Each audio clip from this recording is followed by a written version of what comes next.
Yo, yo, yo! What's up? So, ayun, no? Rides na naman tayo. So, ito. Bakit nga ba rides kinahiligan kong mag-rides? Simple lang. Dito ako nag-enjoy. Dito ko nakikita yung mga ganda ng tanawin dito sa ating bansa. Lalo na sa mga overlooking na aking madadaanan. Kaya talagang legit yan sa mga riders na pag nakakita lang ng mga overlooking, masaya na. Nakakita ng magandang view, tapos sabay hinto, picture, video. Yan yung pinakamasarap sa pagiging rider. Yan ang masarap sa mata, mapapanood mo. Basta lagi ka lang mag-iingat, yun lang naman talaga ang pinaka-importante. At syempre, bago ka umalis o saan ka mang magpunta, mag-pray lang lagi. Hindi tayo makalimot kay God, syempre. Sa araw-araw na ginagawa natin, sa araw-araw ng pagra-rides natin, safe tayo palagi. O diba? Tsaka nga, tama nga naman yung iba, magastos mag-rides. Pero, sulit naman yung gastos na sulit naman yung pinanggastos mo. Sa makikita mo palang mga views sa paligid ng iyong madadaanan, talaga nga namang mag-enjoy ka. At saka pag makakita ka lang ng mga banking, kumbaga mga palikulikong kalsada, syempre isipin mo kaagad yun, babanking ka, pero hindi naman yung banking na mabilisan, yung tamang chill ka lang, ine-enjoy mo lang sarili mo. Kasi sa akin, ine-enjoy ko lang sarili ko kung saan man ako mapunta, saan man yung rides na gusto ko. Tsaka itong mga rides na ginagawa ko, talagang bago pa lang ako magbakasyon, nakaset na yan kung saan ako maglalagi, saan ako mamamasyal, saan ako magra-rides. Tulad nito, talagang makikita natin yung kalsada, talagang paliko-liko nga naman dito yung kalsada na to. Dito ako madalas na daan gawa ng pag nagre-report ako sa Manila sa opisina. So medyo mas okay dito, hindi masyadong matraffic kasi galing ka ng Paite, Laguna, kumbaga dulo na ng Laguna yun eh. Pag dito ka dadaan sa may service road, mas malayo ng konti lang naman, pero nandyan yung traffic, madalas ang traffic dyan, lalo na pagdating mo ng bago ka mag-Alabang, Calamba. Tapos pagkatapos mo doon, lagpas mo San Pedro, mayroon pa dyan traffic. Basta mas matraffic dyan, lalo na dyan sa may Paranaque. Kaya mas maganda dito dumaan. Dito ako laging dumadaan sa kabila. Kasi tsaka mas may enjoy ko yung biyahe talaga. Kasi marami dito mga overlooking na makikita mo. Marami din mga pasyalan na pwede mong puntahan, lalo na pagdating ng Tanay, Taytay. Marami dyan. So dito nga lang sa dinadaanan ko, talaga nag-enjoy ako rito. Nag-enjoy ako sa view, nag-enjoy ako sa kalsada. Tamang chill yung takbo ko dito.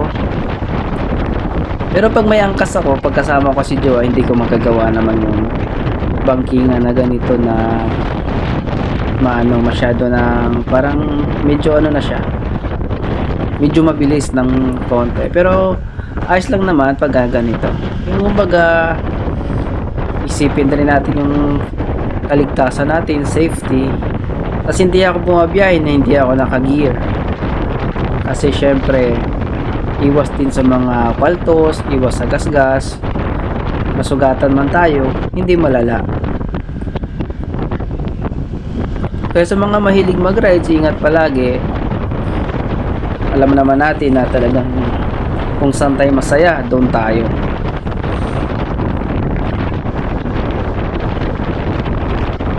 Saka dito masarap dumaan dito.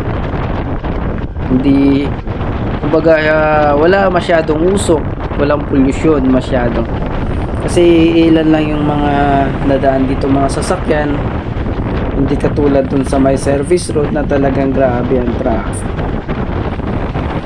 Dito lang naman ang traffic dito pagdating mo lang ng Antipolo eh.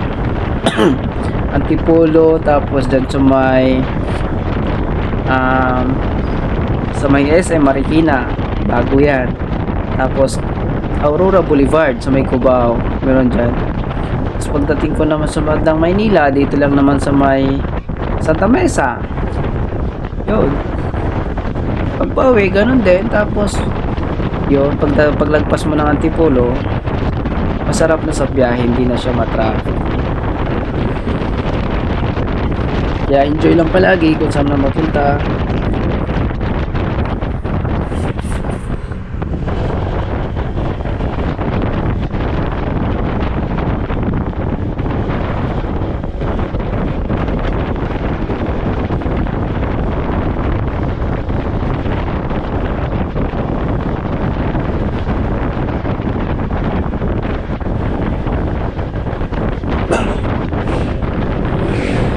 So ayan, saka talagang pag bumabiyahe ako, pa syempre kailangan mo rin syempre magpahinga kung saan ka nagugutom, kumain ka. At sa pagdadrive ng motorsiklo, kung inaantok ka, so pahinga ka ng konti. Kaya kung mayroon kang makitang nagkapihan, kapi ka para iwas na rin yun sa disgrasya. Kasi pag minsan kasi nakakatulog tayo, totoo yan, hindi lang sa akin nangyari yan na medyo nakaitip sa biyahe gawa ng malayo na yung narating tapos ayaw magpahinga.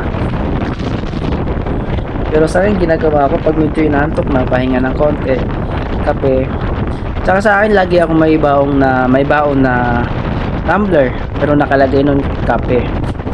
Yun lang talaga yung pag nagkakape kasi talaga yun, medyo mawala yung antok natin. Kasi aantokin lang naman kasi talaga tayo pag yung paligid na wala ka masyadong makikita na maganda, tapos tuloy-tuloy lang biyahe mo, lalo na pag wala kang kasabay, yun talaga makakaramdam ka ng antok niya. Pero pag mayroon ka namang kasabay, makikita mo yung magandang view, naku po, sulit yan talagang hindi ka aantokin yan. Lalo na pag sa mga bangkingan, yung mga palikulikong kalsada, hindi talaga ako aantokin yan.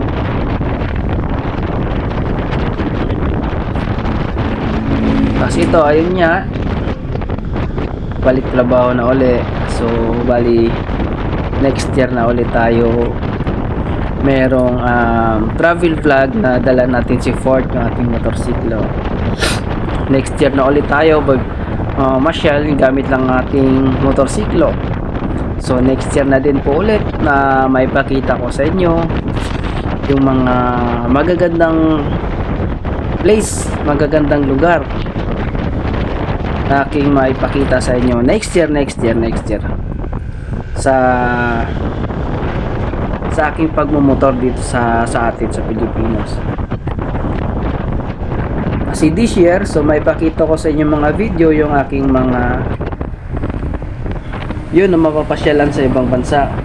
Kasi syempre maswerte na rin nakapagtrabaho tayo sa isang trabaho na hindi lang sa isang lugar ka mamamasyal, kundi halos maraming lugar ka mapupuntahan. Kaya blessed din tayo sa ating trabaho. Blessed ako dyan, at lagi din ako nagpapasalamat kay God sa binigay niya sa akin ganitong oportunidad na andun ako nagtatrabaho.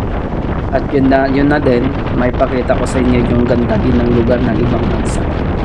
So salamat sa mga sumuporta sa akin. Salamat sa sumuporta sa akin channel, Jim Lauro. Maraming salamat sa inyo. At sa mga nakakanood ng aking video, please like, subscribe and share. So maraming salamat in advance para sa inyo. At next year, next year. So sa aking pagbalik, meron akong surprise sa aking mga subscriber na aking madadaanan sa aking mga biyahe. Next year yan, next year. Meron akong konting pampaligaya sa inyo, mga boss guys. So kita na lang tayo next year. At sa mga nakasubscribe sa akin na aking maabutan, kung saan ako makikita ko, kung saan kayo, kung saan lugar kayo dito sa atin. So may simpleng regalo ko sa inyo, may simpleng pampasaya na rin para sa inyo. So bilang papasalamat ko sa inyong lahat, bilang papasalamat sa aking channel na kayo sumuporta. At next year ulit, Luzon, Visayas, Mindanao. Kaya maraming salamat talaga.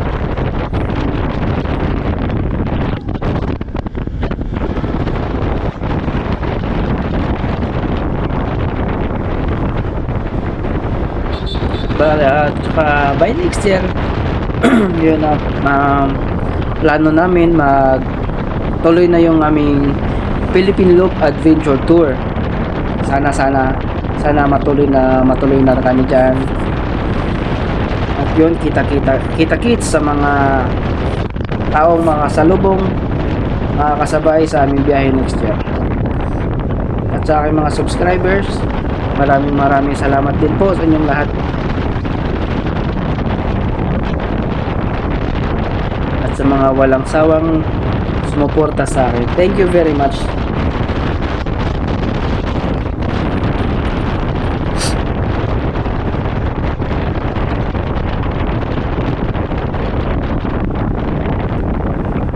So ayun lang guys, mga boss. Thank you for watching, and bye bye.